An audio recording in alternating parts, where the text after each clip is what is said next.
दो की जो सीट थी उस पर एक महिला बैठी थी और एक पुरुष आकर के बैठ गया। अब जैसे ही ठंडी ठंडी हवा सी चली, अब उस महिला को नींद आनी शुरू होती है।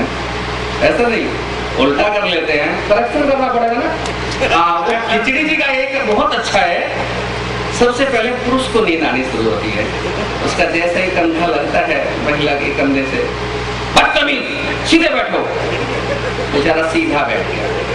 अब जैसे ही वहां से बहादुरगढ़ के पास आते हैं, ये क्रम उल्टा हो जाता है, महिला को नींद आनी शुरू होती है और उसका कंधा जो पुरुष के कंधे से टकराता है, बेचारा शांत बैठा रहता है।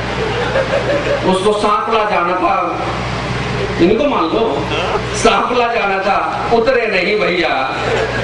जब रोहतक आ गया तब जाके उतरे, तो कितना सहनशील होता है पुरुष, आप बता सकते हैं।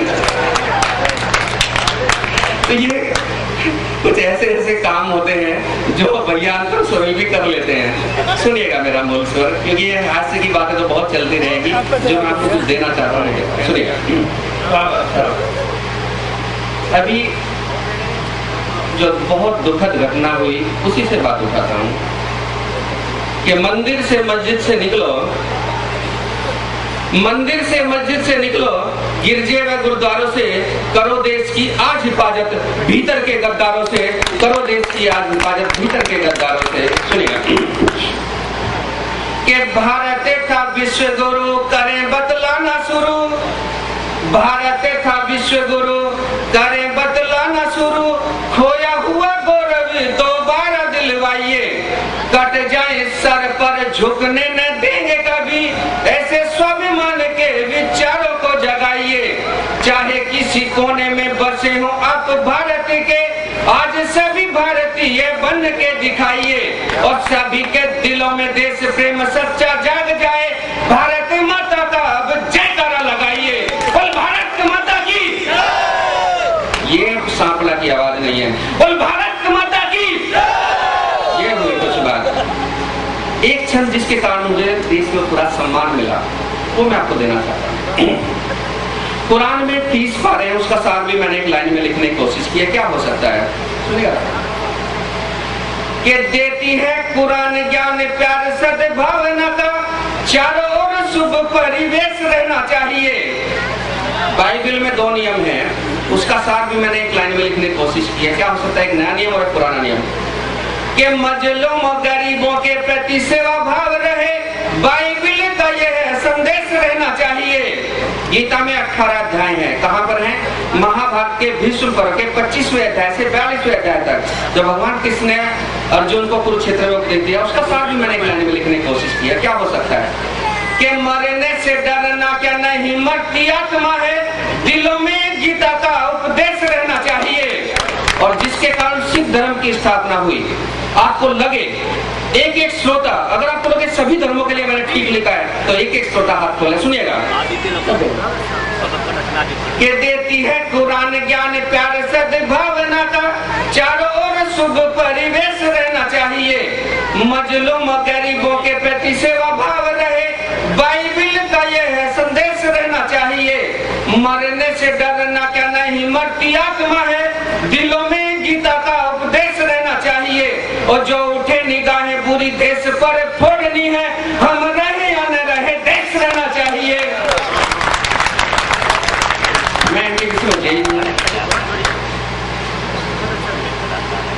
और देश की 30% बिजली एनटीपीसी से बनाती है, अर्थात जो देश में अंधेरा उसको दूर करने के लिए कृत संकल्प है। 38 प्रोजेक्ट है हमारे, झज्जर भी हमारे एनटीपीसी दादरी का।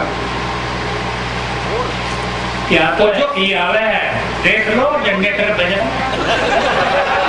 चिराग तले अंधेरा होता है, ये भी सच है। किसके लिए बना रहे, दिल्ली वालों के लिए। तब मैं जो दिलों में अंधेरा उसको दूर करने के लिए एक छंद पढ़ता हूं, आपसे भी चाहता हूं, क्या सुनिएगा। कि धन न रतन मांगू, धरा न गगन मांगू, किंतु भ्रष्ट कामों का समान होना चाहिए, श्रमिकों किसान मांगू, संतों का सम्मान मांगू, मांगता शहीदों का नमन होना चाहिए, मानवे का मन मिले सुमन सुगंध खिले, हसन का मन भी चमन होना चाहिए। धर्म है सब ठीक, निज विधि पूजा करो, धर्म से पहले वतन होना चाहिए। कुछ इधर से तालीम बदली देश के लिए, ठंड ज्यादा लगी क्या? कोई बात नहीं, सुनिएगा। एक कविता क्या है, एक मुक्तक देना चाहता हूँ। और आज के बहुत ही अच्छे गीत भी लिखते हैं, हास्य भी लिखते हैं, ओज भी लिखते हैं, प्रोफेसर हैं मनोज जी, उनको समर्पित कर रहा हूँ। सुनिएगा, एक मुक्तक देगा। ये कविता ऐसा दर्पण है कि जिसमें युग झलकते हैं। क्या युग झलक रहे हैं? श्री रामचरितमानस, जिसको 500 साल हो गए, और श्री वाल्मीकि रामायण, जिसको 1,81,50,154 साल हो गए। ये है कविता, सुनिएगा। ये कविता ऐसा दर्पण है कि जिसमें युग झलकते हैं। ये वो असीधार है जिस पर, असी होती है तलवार, ये वो असीधार है जिस पर ये रचनाकार चलते हैं। जमाने की व्यथाओं को ये हृदय में बसाते हैं, तभी लहरें मचलती हैं, तभी मोती निकलते हैं, तभी लहरें मचलती हैं, तभी मोती निकलते हैं। इसी परिपाटी का एक मुक्तक और देखिए कि चैन तो बेच दिया है, अमन को बेच देंगे ये। चैन तो बेच दिया है, अमन को बेच देंगे ये। माँ के वीर शहीदों के कफन को बेच देंगे ये। जाग जाओ रखवालो, कलम वालो सभी सुन लो। जाग जाओ रखवालो, कलम वालो सभी सुन लो। भेड़िए भूखे कुर्सी के वतन को बेच देंगे ये, वतन को बेच देंगे ये, वतन को